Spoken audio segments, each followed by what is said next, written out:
Coming up on This Week in Radio Tech, we're going to talk about Audio Builders Workshop, making your own cool stuff, and not just little kits like this, but real professional microphones, condenser and ribbon microphones, and more. Chris Kincaid is our guest. It's all coming up next on TWiRT. This Week in Radio Tech is brought to you by Broadcasters General Store, with outstanding service, savings, and support. Online at bgs.cc. By Angry Audio. Audio problems disappear when you get angry at angryaudio.com. By Nautel, keeping you connected with your community with support and webinars. Online at nautel.com/webinars. And by Max Connect Wireless, prioritized high-speed internet service designed for transmitter sites and remote broadcasts. Hey, welcome into This Week in Radio Tech, the show where we're talking about everything from the microphone to the light bulb at the top of the tower. There it is, right there. It came from a tower in Georgia, right there. Came from a tower. I'm Kirk Harnack, your host. We're delighted to be here. It's episode 506. We missed you last week. We had a couple technical difficulties, but we got through those. And so we're back on track with episode 506. And guess what? Our guest from last week is now our guest for this week. And I'm excited about that. We're going to bring him on in a few minutes. I'm broadcasting live from the Telos Alliance studio in Nashville, Tennessee, and I appreciate my friends at the Telos Alliance, my employer. They write a paycheck to me for giving me, first of all, the time and also giving me some gear here in the studio to work with and talk to folks about with, and of course to demo and put through its paces. So that's what I do here in Nashville, Tennessee. It's a beautiful day here, as I said, and Chris Tobin is with us. Chris, where in the world are you today? Welcome in. Today I'm in our performance space at our studios. I'm working on some new gear that we received as donations, and getting our video gear in place, and some new switches too. It's nice. And we have our public fair show tonight, so we got to get that set up and a few things going on. So yeah, we're busy. Building is occupied and moving fast. I like the sign that I see well over your shoulder. It says WBGO. We speak jazz. That's right. Is that one of the slogan? Good yes, deal. It's one of many. Yes. I just realized that there's an unmistakable sound, and radio is all about sound. And a lot of radio stations. I mean, certainly we used to have a lot of theater, radio theater. Remember the old CBS Radio Mystery Theater? When I was a kid, I listened to that. Did you, Chris? Oh yeah, I've listened to a lot of the radio theater, Mercury Theater, all the air checks and the old archives of stuff. Yeah. Actually, my first radio job, and today's National Radio Day, so we're going to spend a sec talking about that.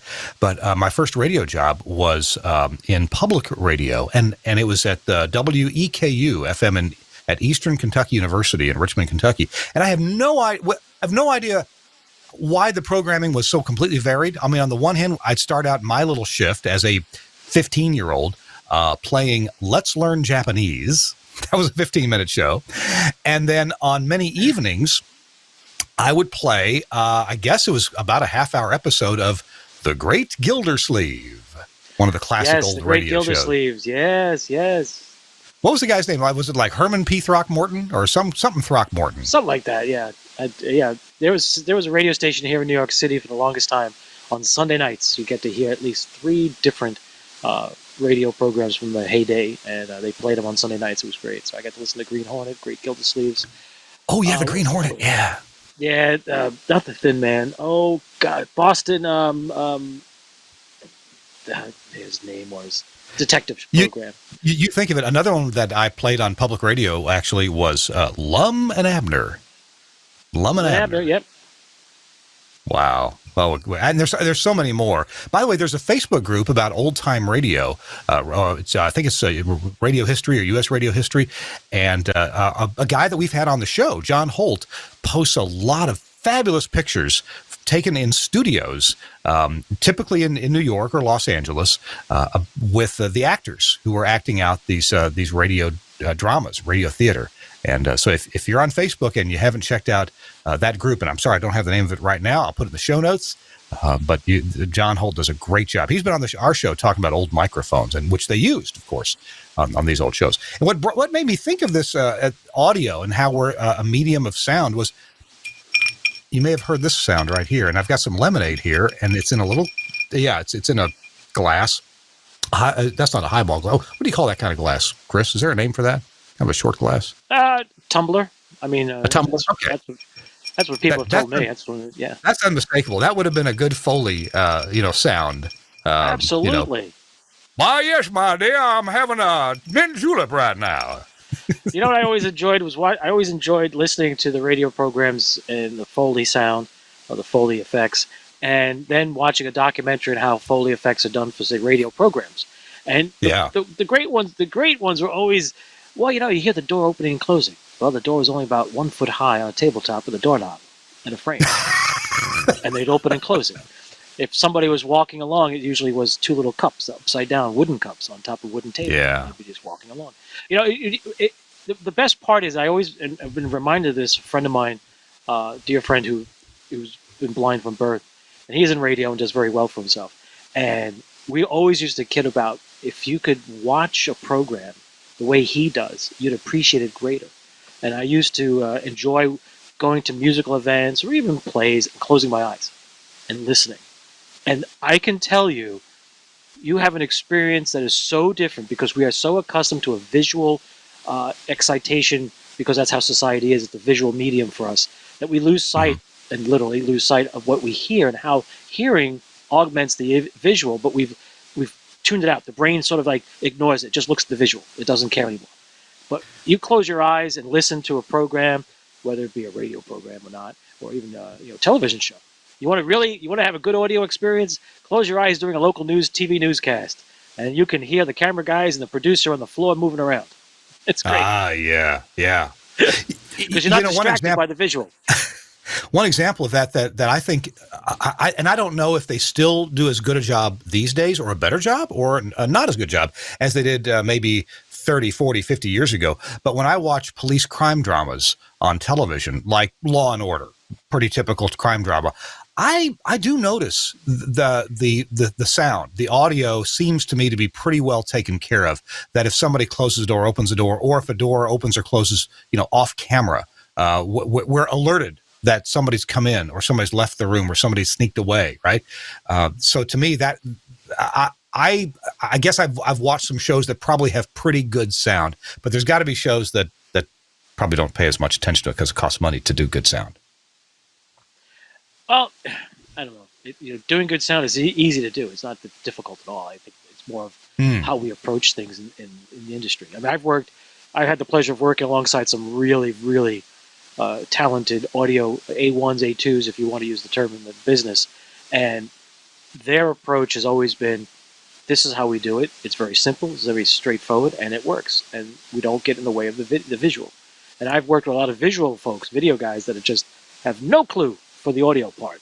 They appreciate it, but they just don't have any clue how it gets there. They rely on somebody who does audio to make it happen, and they come and meet in the middle. And those are the ones that are enjoyable because they both trades know their craft, know how to bring it together. So you don't have one person trying to do everything, which is almost difficult to do when you're shooting video and trying to do audio at the same time to do it right.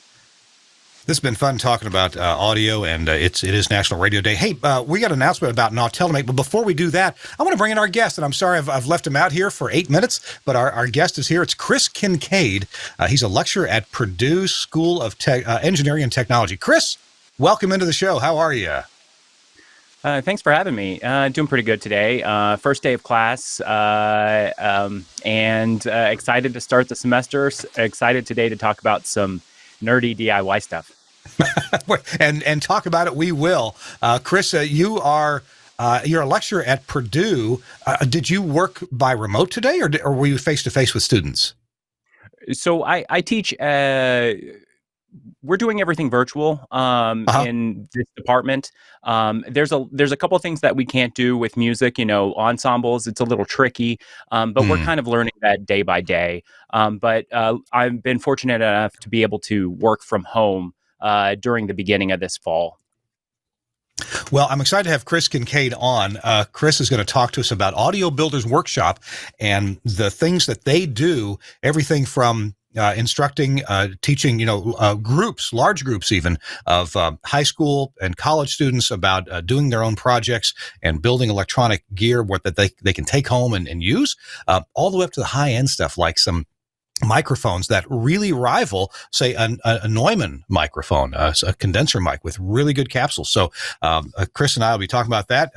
Chris and I will be all talking about that. Right now, I want to remind you about Nautel's Transmission Talk Tuesday. Chris Tobin and I have been talking about this every week for, about 3 months now. And it's a different topic every Tuesday. I was very honored that I, along with my colleague, Paul Kriegler, got to participate along with Jeff Welton of Nautel with this past Tuesday, just this week, this past Tuesday. And I want to thank Nautel for inviting me to be on there. But every week it's something different. Next week, next week, and you want to go sign up for this. It's a roundtable discussion called Life on the Road. This is going on Tuesday, August 25th at noon Eastern time. It'll be 11 o'clock for me, and what was that, about 9 o'clock in the morning on the West Coast. We're going to get together with a bunch of friends, share the best and the worst of what we see during our years of travel all over the world. Oh, this is going to be fun and interesting. You can share your stories. Yeah, I mean, this is a roundtable, so you participate in the webinar. If you want to raise your hand and tell your story, tell something crazy that's happened to you. This is kind of like a War Stories episode of This Week in Radio Tech. You can share your stories of massive meals, horrible hotels, and transmitter sites that, well, they just didn't want to be visited. If you know what I mean. Go to nautel.com/webinars, nautel.com/webinars, and go ahead and sign up for that. You can sign up for all of them that you see online there, and they'll send you reminders about them, being there. Yeah, if you can't attend, okay, you can't attend, but they'll send you a reminder that the webinar is coming up, I think the day before and maybe an hour before. So do that, nautel.com/webinars. And thanks to Nautel for sponsoring our show and letting us get the word out about the Transmission Talk Tuesday roundtables. What a great idea. All right. We're talking to Chris Kincaid, and Chris Tobin's along with us too. Chris Kincaid, it was actually my co-host Chris Tobin that turned me on to Audio Builders Workshop. Chris Tobin and I were at the NAB AES show in New York. I guess this would have been a year ago. And Chris Tobin said, Kirk, you got to go check out this table. This guy named Martin there, I believe was his name, and you got to check out what they do. And so Chris Kincaid, I saw a bunch of tables that day, but I remember stopping there and getting a business card and thinking, we got to have these folks on our podcast. What was I looking at? What is Audio Builders Workshop? So that's Audio Builders Workshop is basically a group that came out of the Boston chapter of AES. It's a work group that really wanted to focus on the process of learning how their tools that they use every day in audio, how those tools themselves work. So what we've done is we started by just getting together in a small group and starting to build a kit for a microphone or a preamplifier or compressor or something like that.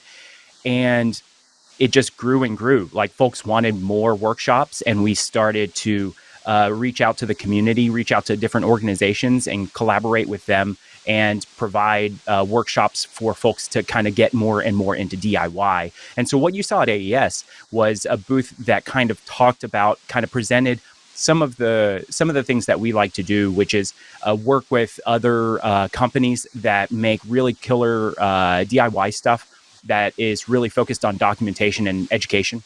That makes it really easy to learn how to dig in and use a soldering iron and not, burn yourself with the soldering iron, and how to make sure that your device works from the first time you plug it in, and if not, gives you the tools to be able to troubleshoot it, which is a really kind of tricky thing to do as you're getting started.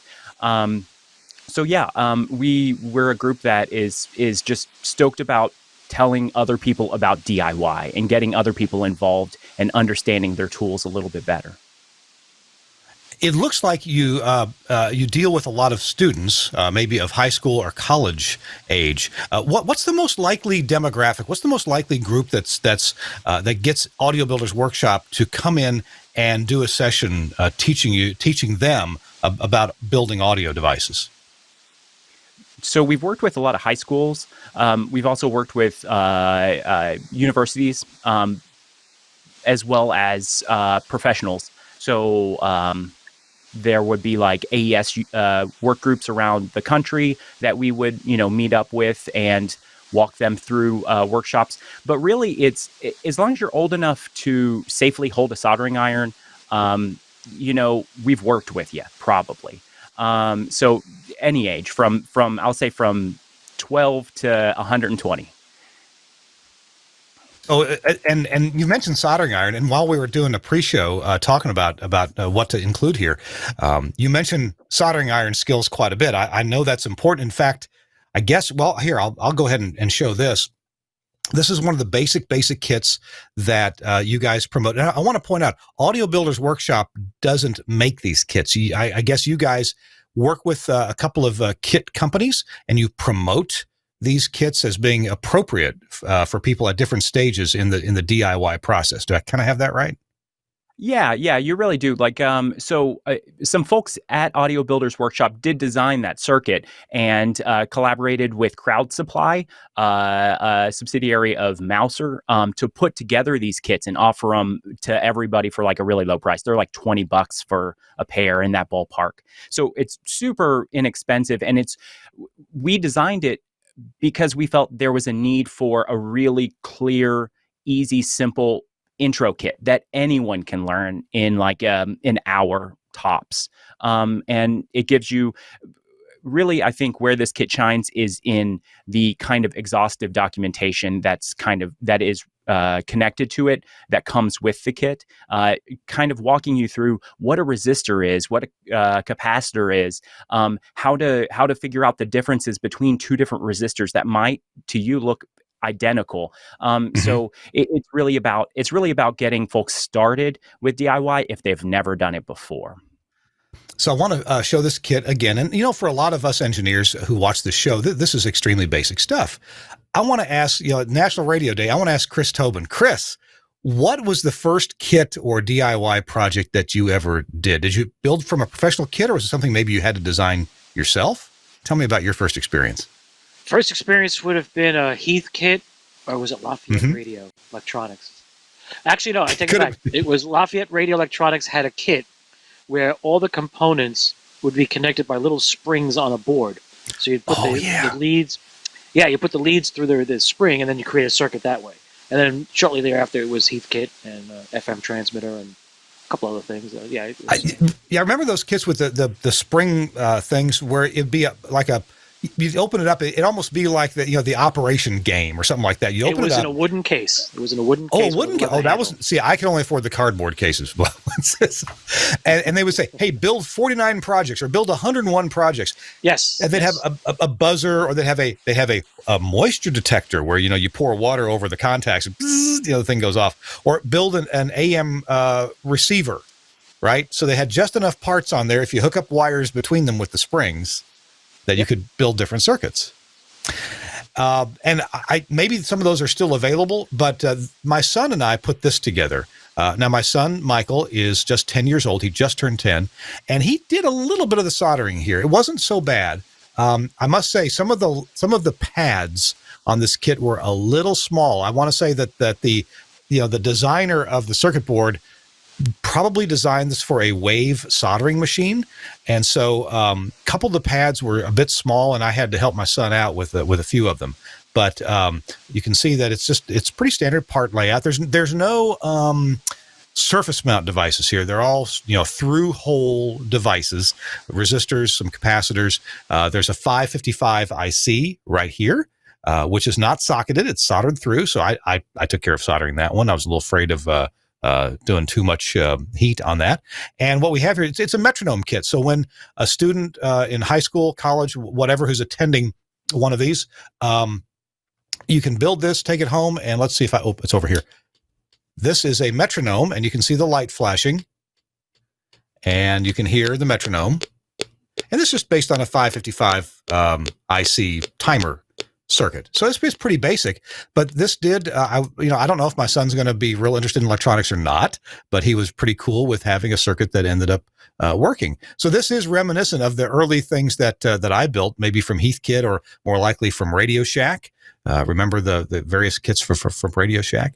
So this is from CrowdSupply, as Chris Kincaid said. So Chris, I looked at, is this crowdsupply.com, or do I need to go to Mouser Electronics to find these things? Where do I find these? I think crowdsupply.com. That's a good question. I don't have the link. Oh, yeah. I'm sorry. Well, there's Audio Builders Workshop, ABW. Yeah, it's a really long one, but yeah, you can just go to crowdsupply.com and do a search for Audio Builders Workshop, and it'll be the first thing that pops up. Okay. I noticed that the silk screened on here is the website of bostonaes.org. So you might be able to also get to them through that. I forget what I paid for this. It wasn't much. It was like, oh yeah, I'll order that right away. So very affordable. Go ahead. Oh, I was going to say, that kit, and along with, there's another one that you can buy them as a pair, which is a high pass filter, or a low cut filter. Very similar number of components, but it's got the nice, really good for getting rid of rumble in a signal or something like that. So yeah, these kits are great, and I love hearing you talk about these old Heathkit kits and these old Radio Shack kits. The spirit of those things is still very much alive in a really popular intro to DIY called circuit bending, where you can take a child's musical toy, any kind of electronic toy, and because they're usually powered by batteries, you plug in a battery, you open up the thing, and because it's so low voltage, you can't hurt yourself by touching it. And what you do is you do the same kind of thing you would with the springs and clips on those old Heathkit kits, where you are making connections in the circuit with your fingers, and all of a sudden some unexpected sounds will happen. It's really fascinating, and there's a huge group of folks that are doing that all around the world right now. This is a really fantastic way to kind of get into DIY and have a very low barrier to get in and not worry about blowing something up or getting electrocuted. It's safe as long as it's battery powered. Don't ever plug in anything into the wall and put your finger in it. Just don't do that. Idea. But it's that tradition is still here to this day. There are so many folks that find a beginning in interest and knowledge in creating a circuit with like the most bare bones kind of tools that you have available. I totally get excited about this stuff. But once you've done that, you're not far off from building, say, for instance, a microphone. So this would be like, this is one of the companies that we work with. This is micparts.com. And this is a condenser microphone that has you can see it right here. It has a transformer on one side. And it is kind of the topology is kind of a 47 style capsule and circuit. Beautiful sounding microphone. I built a pair of these and I used them on a session not too long ago, socially distant session, the very first one I've done since isolation. But oh wow, I love this microphone, and I've built a ton by the same folks. Now, if that seems like kind of complicated or like a lot, there's this really killer company out of, I want to say, let's see, I wrote it down. Is it Latvia? Bumblebee Audio. They make ribbon microphones. And this microphone is beautiful sounding. It comes as a kit, and what they do, this is a really great beginner's kit as long as you're careful with the motor, because they properly tension the motor with the ribbon cable on it, and then you're basically soldering the motor unit to a transformer and then to the XLR outputs, and then you're ready to go. You've got a great sounding ribbon microphone. But this is another one that I love doing like short workshops with, because it is so simple and the barrier is so low to kind of get into it, but the result is killer. It's so good. I used a pair of these on violin and mandolin at this session like a week ago, and I was blown away by the results I was getting. So we're gonna so many cool ones you can do. We're going to watch a video in a few minutes about putting together that condenser mic that is patterned after a Neumann microphone. I think Suncast may have ready the website for Bumblebee Pro. .com, and I didn't know about that one. That passed me by. I wouldn't doubt it's in Latvia. They're big into good audio in Latvia. Suncast, as soon as you get that site up, if you can, just go ahead and cover me. There you go. Look at that. Bumblebee DIY ribbon mic kits. Oh my goodness. Do you have any idea what these cost? What the ribbon mic kits cost, Chris? Offhand, I don't remember, but they're pretty affordable. As soon as I saw they were available, I bought two, like right away, without even thinking. Yeah. But yeah, Artur, the designer of these, is really brilliant. He's got some really great designs. He just came out with an active version of the ribbon microphone, which I want to get my hands on as well. So I definitely want to get more of these microphones. That is so cool. Oh my goodness. I can't wait to check into that. Now I've got to decide, do I buy a $400 or $500 kit for the condenser mic, or do I look at buying a ribbon mic kit? I don't know that I can afford both, but oh my goodness. Hey, we're talking to we're talking to Chris Kincaid, and indeed, as we move through the show, we're going to talk about these other higher priced kits that actually are serious, really serious kits for the serious engineer. You're not going to have a high school student likely building a $500 microphone, although you could. But if you're like me and I love microphones, and plenty of us engineers do. You can build your own, have the satisfaction of building your own, and have a product, have one that's plenty good to use in a recording studio situation. And we got to get to my friend Mike Dosh at Studio Hub. And of course, he runs Angry Audio, but they're having this really neat promotion right now called the Get Real promotion, and that is, if you call a broadcast equipment dealer and you ask for some Studio Hub adapters, they might just try to talk you into a knockoff, and don't let them do that. You get the real thing. And now you get 20% off everything from Studio Hub, absolutely everything from Studio Hub. You may have to mention the promo quote or the promo code, which is GetReal20. GetReal20, and it's right here. This is the latest Radio World that just came in my mailbox today. Don't say, but I saved money. No, you didn't. Not with 20% off. You can get the real Studio Hub stuff. And look, it's the whole Studio Hub line of stuff, including adapters, cables, dongles, hubs and DAs, match jacks, mounts, panels, and even power injectors. The whole thing to make your broadcast facility go together so much simpler. Crimp and click, and away you go. And just ask for that 20% off from your dealer and tell them, no, I want the real studio. No, I don't want the knockoff. I want Studio Hub. I have wired so many studios with Studio Hub, and you of course, my favorite is this kind right here, where you get your professional connectors at one end, and just a foot later you get the female RJ45. Then you take a piece of Cat 5 and you just connect that on to wherever you need to go with that into your AOIP network typically.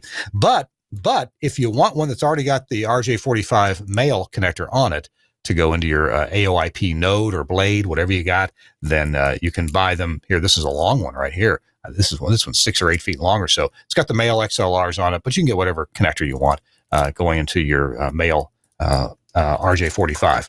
Check it out. You can go to angryaudio.com and check out all their cool stuff, including things like the Bluetooth audio gadget. I got one right here, and there's the website for it. So go to angryaudio.com, where you can also see all the Studio Hub gear that you can get at 20% off, and then contact your favorite dealer and say, I want real Studio Hub, and I want a 20% off at their Get Real 20 promotion. Thanks a lot to Angry Audio and Studio Hub for sponsoring This Week in Radio Tech. We're talking to Chris Kincaid, and Chris Tobin is here too. Chris Tobin is in the performance studio at WBGO. He's got a whole bevy of broadcast gear behind him. Chris, I got to scratch my head and wonder, are you guys a radio station, or are you a TV station? Or, you've talked about this for years. It's important that radio reach out to their customers, their listeners, in ways that make sense, that satisfy, that tickle the ears and the eyes. What you got there? Oh, the answer to your question is yes. We are TV and radio.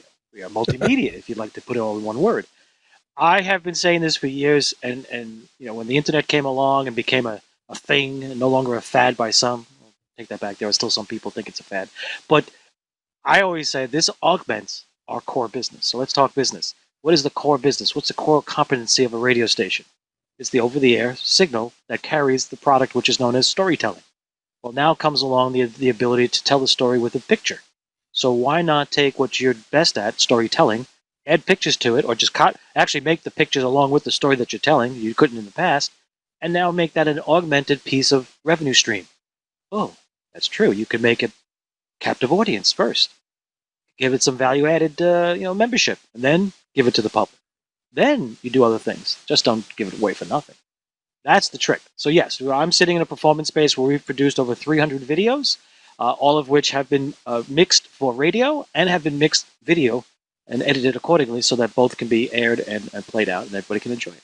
And we also do it for our JLS members, which is an exclusive membership of a higher group of folks that enjoy more intimate jazz material membership with us, and they too get to see the videos and the audio and hear the audios that we produce from the Yamaha Artist Studios, so in New York City. So we do a lot of things.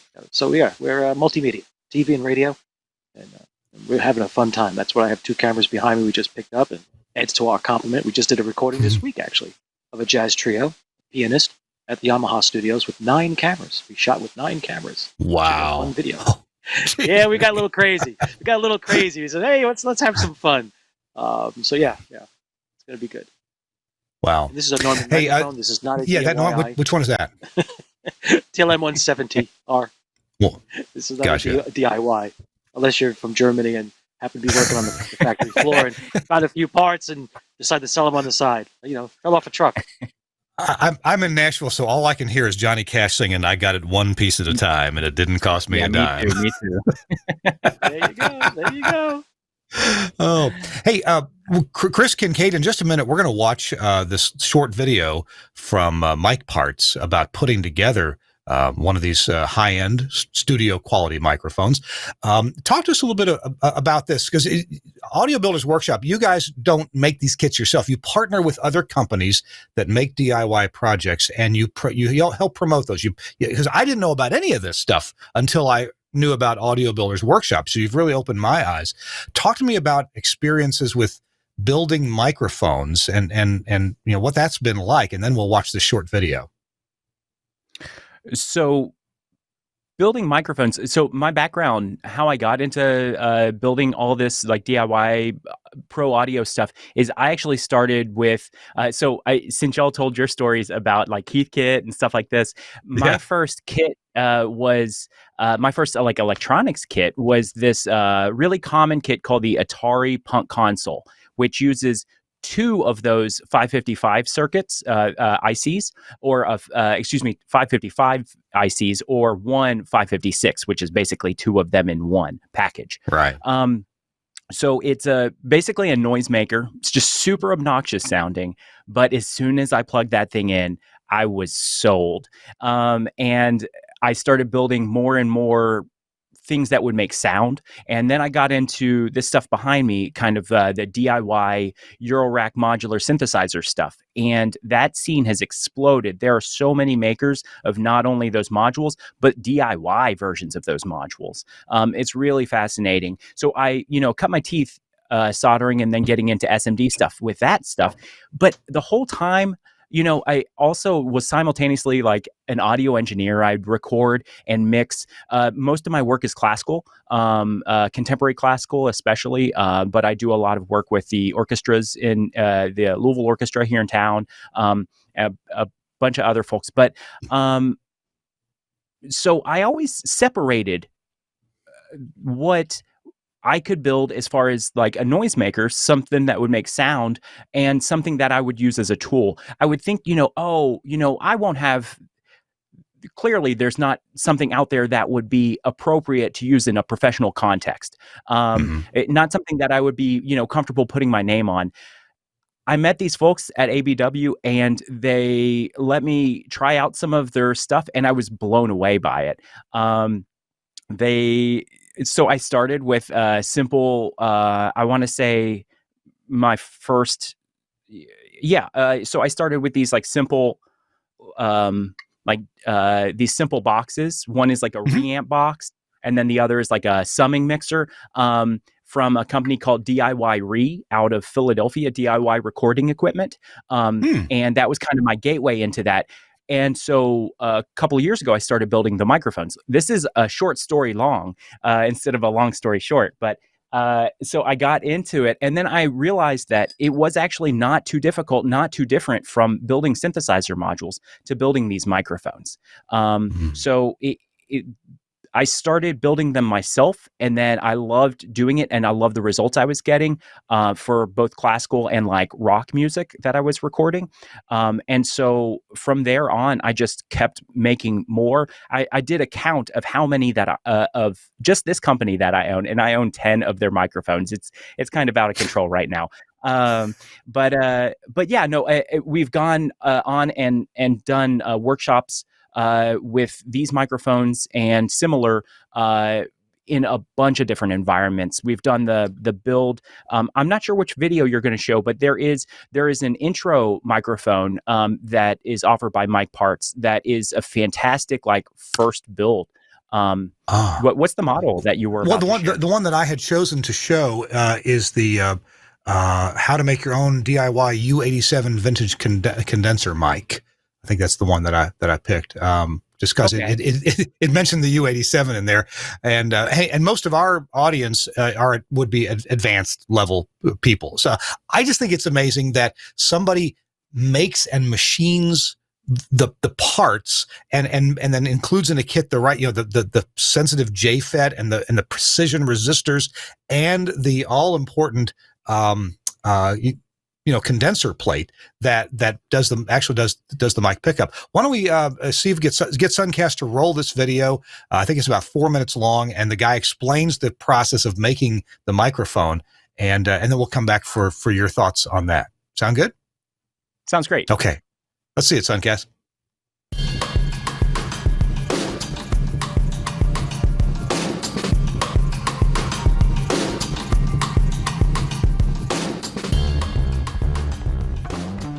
Hi, I'm Kevin with Audio Builders Workshop, and today we're going to take a look at the T47 kit from Microphone Parts. So this T47 is based on the Neumann K84 microphone. So here's a bag with all the components and the manual listed here. Here's a nice pouch with the microphone body. See, everything's nicely packaged here. Let's take a quick look at this. Here you are, the Mic Parts branded. Set that aside. There you go. Here's the mic clip, screws on the bottom. And finally, let's take a look at the capsule. This is always my favorite part of most of these kits. So a great thing about Microphone Parts kits is they include everything you need to build the microphone right in the box. You don't have to go online for the instructions. There's full color instructions that we'll take a look at inside. So here's the RK47 capsule. This kit is very similar to the S47 kit. This is the T47 kit. The difference is sort of what microphone it's based off of. Like I said before, this is based off of the Neumann KM84, whereas the S47 is based more off of Shep-style designs. The main thing about the S47 is it's transformerless, whereas this is a transformer microphone, which means as you drive it, you'll get some coloration. But let's dive into this components bag here. You can see here's some of the components to be mounted on the PCB, zip tie to clean things up, some machine screws for mounting the circuit board, your transformer, and here is your JFET and the resistors that were tested to bias along with it. Microphone Parts does an extensive amount of testing and biasing for their JFETs to ensure that you get the lowest distortion. Let's crack this open here. Here are your PCBs for mounting the transformer and the rest of the components. 2 separate PCBs there. Here is a large capacitor and another zip tie for cleaning things up. And as I said, here is that full color manual. So as you flip through, there's warnings and info and compatibility depending on which body you have if you're deciding not to go with the body that they provide. Bill of materials sort of lays everything out. Full color instructions. Usually, so there's some tips on soldering in here too if this is your first kit. And things like that really make a big difference. And make microphone parts kits a great choice for beginners. There's also links to the website, so if you want PDF instructions, they're available online. The website has tools for building all sorts of different things available. But overall, you can order one box and get everything you need to put the microphone together right away. And you don't have to worry about sourcing components. Things like doing the biasing testing rather than you having to do it yourself is a huge plus. Capsule mounts that are spec'd specifically to the body that's provided. Overall, it's a great package, and this is a great microphone to put together for intermediate or beginner DIYers. And this was actually the first microphone that I put together as a DIYer. So go ahead and check out microphone parts, and thank you for watching Audio Builders Workshop. I love that. That is so cool. That's actually not the video I was thinking of. I told Suncast that's the original video I meant to show, but there's also one I was watching about a U87. So tell you what, we're going to take a break here. When we come back, Chris Kincaid, we're going to find out a bit more about some of the higher end kits you can build, the satisfaction you get from that, and the compressor modules that you have built from kits. So people who are in the recording studio engineer business would be interested in that as well. So we're going to come back with that. You're watching This Week in Radio Tech. It's our 506th episode. Our guest is Chris Kincaid. He's a lecturer at Purdue's School of Engineering and Technology. Chris Tobin is along in the performance studio at WBGO, getting ready for a video and audio production there. And I'm Kirk Harnack in the TELUS Alliance studio. Our show, This Week in Radio Tech, is brought to you in part by our friends at Broadcasters General Store and by our friends at Innovonics. Check it out. The Aaron 655 is the latest addition to the Innovonics family of rebroadcast receivers, designed specifically for FM broadcast translators, also referred to as relay transmitters. The Aaron 655 is unique as an uncompromising DSP-based HD radio and FM receiver combined with a powerful 3-band audio processor and dynamic RDS encoder. IP connectivity adds streaming capabilities, and a web browser interface gives you total remote control of the unit from any PC or mobile device. The Aaron 655 gives you maximum flexibility for program sources.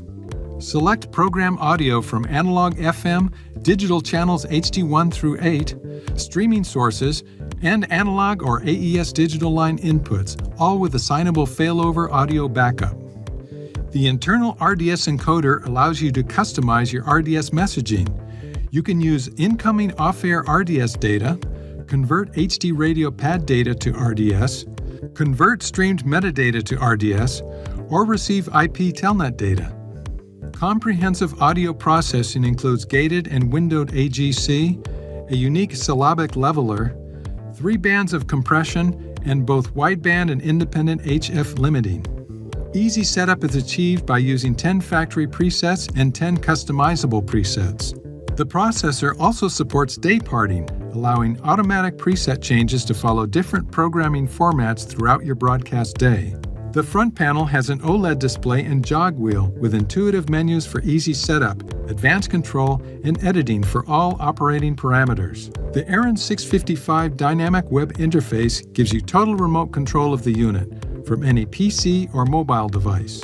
A comprehensive set of menus includes a quick overview of now playing info, input-output control, processor options, RDS encoder, alarms and notifications, SNMP settings, and much more. You can also listen to the live audio broadcast streamed through the web interface.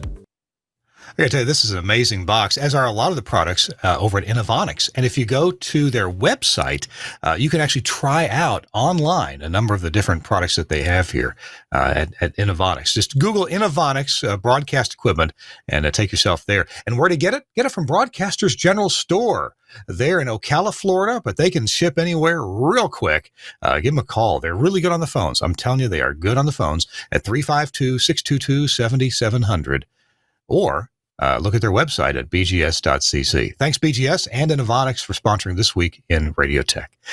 All right, we're here with Chris Kincaid and Chris Tobin. Chris Kincaid, I want to move on to a device that you built it's a kit, and it's a compressor. And me being in broadcast, we don't use too many devices of this shape and size, but I know it's real standard in the broadcast and in the recording and music industries. Tell me about what you showed me yesterday, this compressor.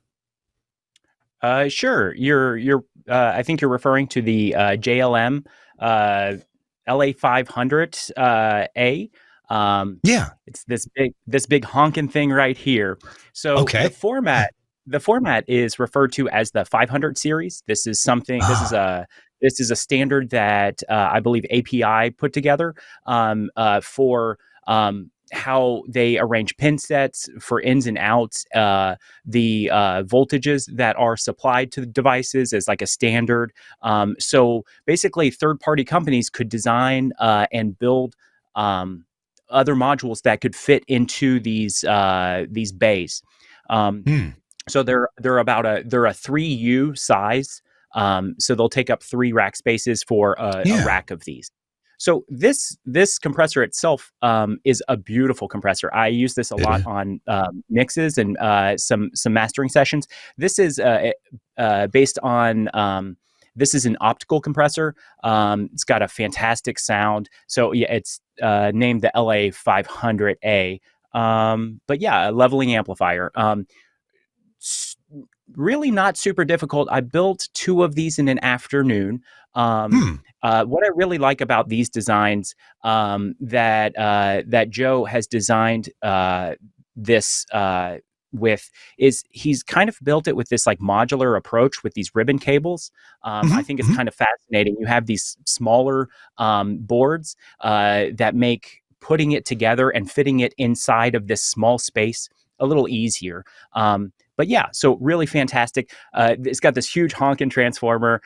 This thing just sounds beautiful on everything, even if it's barely engaged. That's one that I'm almost always running music projects through all day long. Similar just like Chris, that, I was looking online at something similar from DIYRE, the OLA5 opto compressor. Does this do close to what the 500A does that you were showing just then? So these are both built. These are both designed from a very similar concept. There are 2 different approaches to these designs. So this one, this one I haven't yet built, and I say yet because I love this company, DIYRE. Actually, the next thing I was going to show you is, it's this device, and this is a preamplifier circuit in 500 series by that same company, DIYRE, and you can see really clearly right there. But this is a really clean, an extremely clean preamp. This isn't. They built the base of this to be as transparent as possible, and what I really love about this is DIYRE focused on this, what they call their color series. And they're these little, I don't know if you can see it, these little bitty modules that you just press into the circuit itself. And you can kind of see that. There it is. Yeah. So you can swap these out, and each color is basically a different type of harmonic distortion. Some have transformers, some sorry about that. Some have a variety of different circuit topologies, but this is a really cool way to kind of get slightly different harmonic aspects to your signal. And then there's like a nice little wet and dry knob on the circuit itself. But I love this company. We work with a lot. They're definitely collaborative partners in that their documentation is so good. They've built these layouts on their website that are interactive, that show the circuit, and you can hover over an area and it'll light up the little resistor area and it'll give you details about that resistor. It's really fascinating. They've put in a lot of work to make the learning process at DIY really useful. But yeah, I love that company. They're always coming out with new colors. So it's kind of like Pokemon, like you got to collect them all. Of course. But yeah, so your video or the video you chose is actually the microphone I was showing you a minute ago. It's the T47 circuit. And so a little bit about the way Matt at Mic Parts has kind of put together this whole series of microphones is you choose a circuit topology. You choose one that is maybe FET based or transformer based. And then you pick a capsule type, and you can basically mix and match between the most common circuit topologies and capsule types, and kind of build your own mic to fit maybe a sound that is maybe missing in your mic collection. So this is really good when you don't have like a C12 style capsule that has a transformer, for instance. If you don't have a mic, if you have like a C12 style capsule, but it is like a FET-based circuit. So I've really used that to kind of fill in some of the holes in my mic cabinet here. But you mentioned like U47. And so there are other, like this is another one. This is based on, I'm blanking because it's late in the day. It's got a tube in it, doesn't it? Hey, this is a tube microphone. This is the V251. So this is another C12 type capsule inside of here, and then a tube-based circuit. So you can do tube, transformer, or FET-based, and kind of mix and match. And this also has of course, the transformer in the output right here. But yeah, so there's kind of a variety of these. What I really like about this is how much I've learned about microphones in building these, and maybe what are the core components of microphones. And when I go into a studio, if I know what the circuit topology is, if I know the capsule type, I have a ballpark of an idea of maybe kind of what that mic is going to sound like potentially before I even plug it in, which is, as an engineer, that's really useful for me. So I bet Chris Tobin will have a follow-up question, but I want to ask you, what do you tell your students about matching a microphone type with something that you're going to record, whether it's a human voice, a singer, a group of singers, a quartet or a barbershop quartet, or a flute, whatever it may be? How do you what are some rules of thumb that you give to your students about matching these two things, mics and performances? Oh no, that's a sticky subject. So I often say it depends. It depends on context. It depends on what your result is. What is the result you're looking for? A starting place I like is looking for a microphone that like a circuit and a capsule type that is complementary to the sound. And what I mean by that is maybe that if I'm miking up a vocal ensemble and they're exceptionally bright, and the room is also bright, I might not want to use a microphone that has a hyped maybe 3K, 5K region. And so you're looking for these kind of like these kind of give and takes of the components to the sources as a starting place. But sometimes you really might want to hype that 3K area just because you love it, or maybe that's the way you want it to sit in a mix.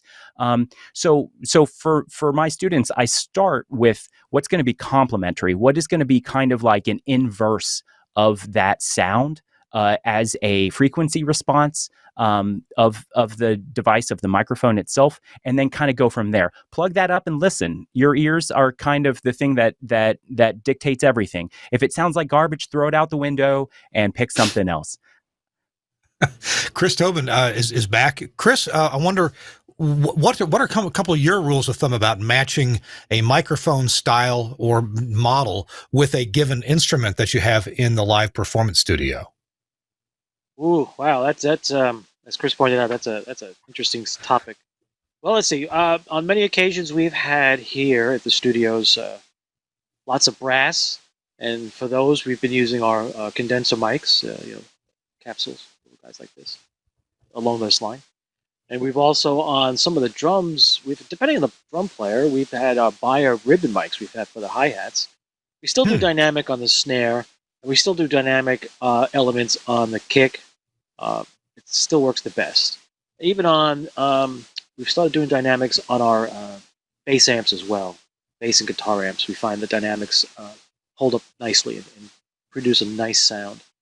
On vocals, it varies. Some vocalists we find a dynamic mic actually works well, but we do the M105 Neumann, which is a condenser mic, and it has a nice smooth sound to it.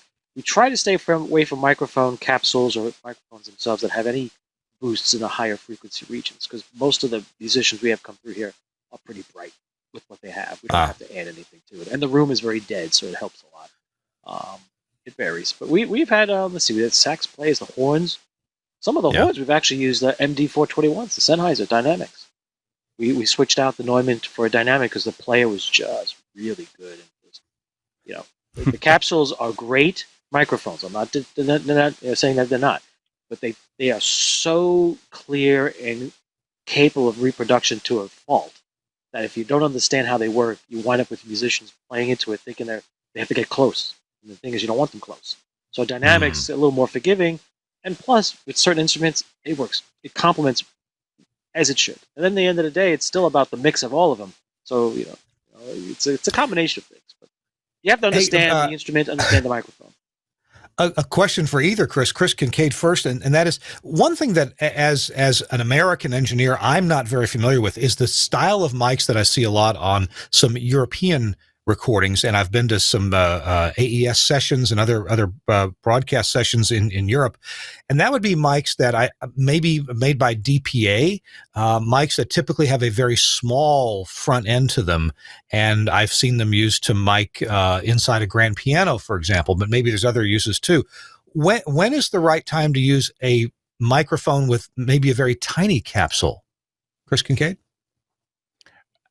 So the size of the capsule, in the way that I understand it, relates to how fast the side of the capsule is going to move. So this is represented in the way it handles transients. So I tend to use small diaphragm condensers. I think is what you're talking about. Okay. For live events, especially if I only have the ability to put up a stereo pair of microphones in like the best place I can put them to capture everything. They are useful for that case, but also there is another consideration for live music in the fact that folks don't want to see that stuff. And so the smaller you can make a microphone, the happier you make the director and the music director and anyone else who really doesn't understand all of this. They're always trying to reduce that so they can take pictures, so they can shoot video footage. So the microphones can be as unobtrusive as possible. So that's another consideration. Yeah. Let me follow that on then and ask you, when is the right time to use a ribbon microphone? And I must say, when I got started in broadcasting 1,000 years ago, we had the RCA, the DX77 ribbon microphones. And so that's just what I started with. Unfortunately, college students had taken pens and filled in all the holes, on the on the grill. So with the ribbon microphones we saw, for example, the kits from Latvia, when's the right time to use something like that? So I love ribbons for a variety of things. I really like them. They're really forgiving for a lot of stuff. Horns. I really love them for strings. They have the frequency spectrum, the frequency response of ribbons isn't as large as present in the top end as you'll see traditional or really common condenser microphones. So you can use a ribbon microphone sometimes where, and this isn't always the case, but this is a kind of a common situation to think about ribbons in, is using them when maybe something is pretty bright already and you don't really need all of that top end. Now, ribbons also take EQ very nicely. So in post, it's really easy to boost the top end of a ribbon, but I really like the low end that a ribbon will represent. will present in the sound. I like how, so because of the way that a ribbon is made, it's basically a very thin piece of aluminum that has been folded. It's corrugated and it sits in between two magnets, and it is the thinness of the microphone of the ribbon itself helps to pick up transients really quickly. So it's really great for detail, for strings. I really like them for pluck type strings. So anything from a harpsichord to a mandolin to an acoustic guitar that's like super bright. It's a fun microphone. It's got its own sound for sure compared to a lot if you're used to mostly using condensers. But it's one of those things that once I had one, I was really glad I had it in my kit because it solved those problems oftentimes when something was maybe a little too bright or a little too forward nasally. It usually tends to be a very natural sound. And that's a hard thing to describe, and you may maybe hear the word natural a lot in mic speak, but it's a very like kind of true to what I'm hearing with my ears sound. Is it possible to use the wrong or maybe not the best choice of microphone on every single recording and every instrument, every part that you've recorded? Make a poor choice. Is it possible to save that in the mix and make that sound okay in the end? So this really depends on who you ask and the expectations of delivery and like basically where this is going. I would say if you're starting out and this is something that you've done or you're dealing with, it's probably going to be okay. Recordings aren't the end of the world, even if they're like high profile things. We're not sending someone to the moon and worried that they might not come back. We're recording sounds and presenting it to people. And as Chris talked about, a really important aspect is telling a story often. And so that's really the core are these tools helping us with that? So is it something that you want to work with maybe a not great tool? You can do it. It makes your job harder in mix. But in certain contexts, you can get away with it. In other contexts, you might not get hired again, or that person might not get hired again. But it's real tricky. I think most folks that I know in the industry are kind of go with the flow. They'll complain about everything, but they'll make it work and they'll do the best they can with it. So I say use you hear in camera production, camera conversations, the best camera is the camera that you have. And I think the exact same thing is the case with microphones. I think, if all you've got is your cell phone, record it. Like this is blasphemy, and there's going to be people turning off this video right now.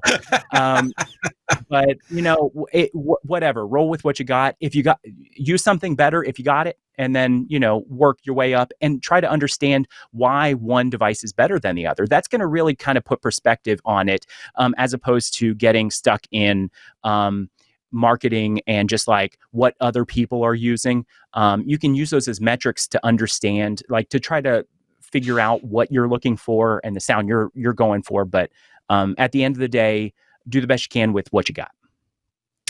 You're watching or listening to This Week in Radio Tech, episode 506. Chris Tobin is along. He's in the performance studio at WBGO. He'll have a final tip for us here in just a minute. And Chris Kincaid. And Chris, I didn't warn you about this. We're almost out of time. But when we come back from our last announcement, I wonder if you might give us a quick 60-second tour of all that gear behind you. So I'm sorry we couldn't devote more time than that. This Week in Radio Tech is brought to you in part by Josh Bone at Max Connect Wireless. This stuff is amazing. And Max Connect Wireless, it's not about the 4G modem. This is a cradle point, works fine.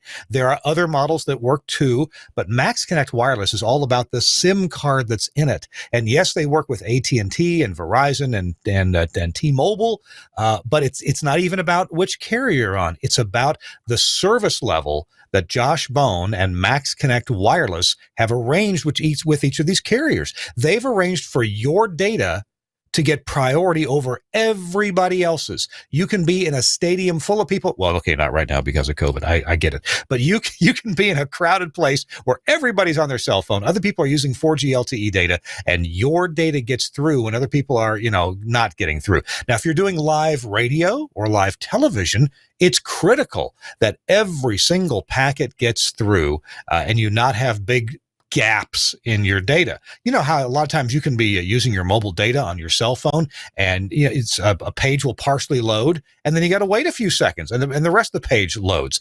That's what you have to avoid to do live radio or television broadcasting, and that's what Josh Bone has arranged with Max Connect Wireless. You need to check it out at maxconnectwireless.com. It's spelled funny, so look at the show notes or look at the page on your screen right now and check it out. There are literally hundreds of U.S. broadcasters and now Canadian broadcasters that are using Max Connect Wireless because every packet gets through. You also get a fixed IP address. So on my particular unit here, I've got AT&T and Verizon, and I've got a fixed IP address. It's different with each one of them, but I get a fixed IP address with each one. So you can use this at a transmitter site for pushing audio over IP to it, like on an emergency basis, and you'll have it. You can also connect with it for sure. For example, for remote control, any kind of backup needs. This is great, just great to have. You should have it in your toolkit and certainly have it in your remote kit. Again, it's also works great at transmitter sites when you've got to get data to and from the transmitter site. MaxConnectWireless.com. Thanks, Josh Bone, for sponsoring This Week in Radio Tech. All right. Okay, Chris Tobin, maybe you've got a quick tip for us about your recording studio while Chris Kincaid gets ready to give us a quick tour of his of all that stuff behind him. Well, I guess the best tip would be since we're talking recording studios, microphones, and things of that sort. Your question about bad recording, good recording. This is a AKG C414, and we use this a lot to record pianos or strings. And I was at a performance 2 years ago. Yeah, I guess about 2 years ago in Manhattan at a jazz club, and a buddy of mine and I were listening. He's a production recording artist, a recording person, and we're listening to the mix. And we're in a club, live club, and people are going crazy, music, it's everything. And we were astonished by how the piano sounded. We're like, wow, that is a really good sound. That mix is unbelievable. After the performance, we went up to the piano. We knew the artist because he was actually going to be performing in our studio about 2 days later. Open up the look inside the piano, that is, and we see two SM58s. Two SM58s. This is a condenser mic, or capsule. SM58s are dynamic. We all know what they are. They're very popular. They're workhorses of the industry. So to the point of a tip, understand, one, the story you're telling. So the musician tells the story through the hitting of the keys and how they mix the harmonics on a piano. Drum kits on the skins and the cymbals. You need to understand which microphones work best for bringing that sound back. So as Chris pointed out, the ribbon mic has a certain sound to it. It's very realistic, very true to form. So I use ribbon mics on hi-hats on a drum kit. And people look at me like, you're nuts. I said, no, listen carefully to the mix. You'll notice that you can hear the subtleties when he's tapping the top, tapping just a little bit, and he's looking for something. He crashes on it.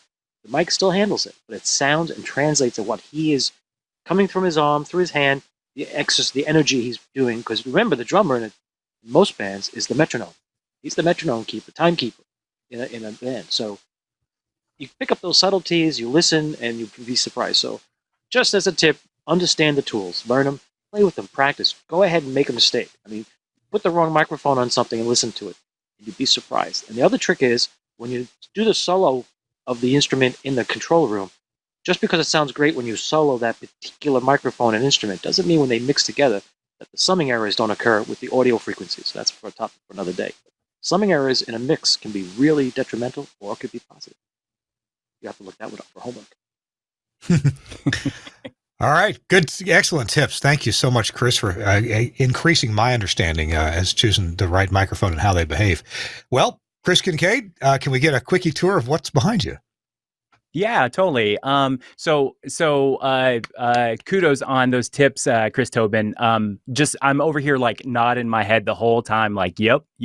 This is all gold. So folks listening, if any of that is new to you, write it down. That's those are great tips. So I can dig into talking about some of this stuff, but really quickly, I want to share that if y'all found this interesting today, any of this, the next best place to see us present and talk about some of these ideas is going to be at this year's AES show. So it runs from October 6th to the 30th. Early registration ends August 31st. So if you get in sooner, it's a little cheaper. And we are providing, as ABW, we have an entire track that we will be presenting workshops, we'll be presenting panels. And I'm not going to dig too deep into it, but I will say that we have a DIY home studio acoustics workshop where I'm going to be in my garage with a saw and a drill talking about different approaches to acoustic diffusion. We have a DIY Basics series, which is going to be a bunch of mini videos by some folks in the ABW crew talking about resources and benchtop tools, cool studio DIY stuff, lots of really fun things with that. And then there's also going to be a panel of DIY skills in the job market. We've got some really cool folks that are presenting on it or conversing on this panel. We've got Ivana Manley from Manley Audio Laboratories. They are world-renowned for their compressors and EQs. She's going to talk about her experience with DIY and how it helped in her career. We've also got Laura Escudé, who is the founder of the Electronic Creatives, another really impressive artist and audio person who's done some really cool stuff. And she's going to talk about how DIY has been really important to her. We've got other folks that are going to be on that panel. It's killer. Everything we've got super excited about. That's my elevator spiel. Go check out aesshow.com. And then you can find more about us at audiobuildersworkshop.com. So yeah, that's my elevator speech. Yeah, I'll have those links in the show notes. Absolutely. Fantastic. So Fantastic. obviously, we're curious about what's behind you. Well, what kind of lab do you work in there? A lot of wires and keyboard. And so this is my studio. I've been, like I said earlier, way deep into building modular synthesizers for a while. There has been a resurgence, and especially the last 10 years, of folks getting back into wanting to patch CV sources and gates to oscillators, and then patching that oscillator into a VCA, and then patching an envelope into that VCA to give that sound a shape. So this is basically, this is the beginnings of synthesis. When you see those old Moog walls of synthesizers, this is the next generation of those. And I came from working in computers, doing synthesis through all sorts of synthesizer software, but also through Max MSP, which is another really cool audio program. But I was missing, as a tactile player, playing guitar, playing cello, things that I miss in working with a mouse and a keyboard is this kind of like one knob does one thing. I love this. This builds like this kind of knowledge, and that's what this does. This one knob is going to be the how long this envelope is, or even the rate of change. So you can have you can change it from a linear slope of the VCA opening up to, say, a logarithmic or exponential curve. So this is like hands-on synthesis. I love it. It's so fun. I can maybe zoom in if you would like. Sure, if you want to just yeah, we actually we're close out of time, but if you've got another 60 seconds, what you got there? A lot of wires and blinking lights. Ooh, that's cool. See if it'll focus. Yeah, so this is basically, you take a patch cable, you have inputs and outputs, and you just go to town. The way that it's standardized, you can do no wrong. So this is great for folks who want to understand synthesis a little more. You can't break anything. The only thing is you can make weird sounds, is the worst case scenario. So it's a really amazing tool. Awesome. That is so awesome. Good deal.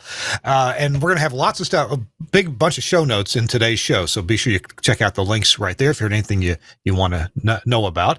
Don't leave yet, but it's the end of the show. I'm saying to Chris Kincaid, don't leave yet. We're going to take your picture. This Week in Radio Tech has been brought to you by some great sponsors, Angry Audio and Studio Hub, also Innovonics, available through Broadcast General Store at bgs.cc, and MaxConnectWireless.com. Chris Tobin has been with us. Chris, thank you very much for being here on the show, and good luck with your production this evening. Thank you. No, things will go well. We're having a good time.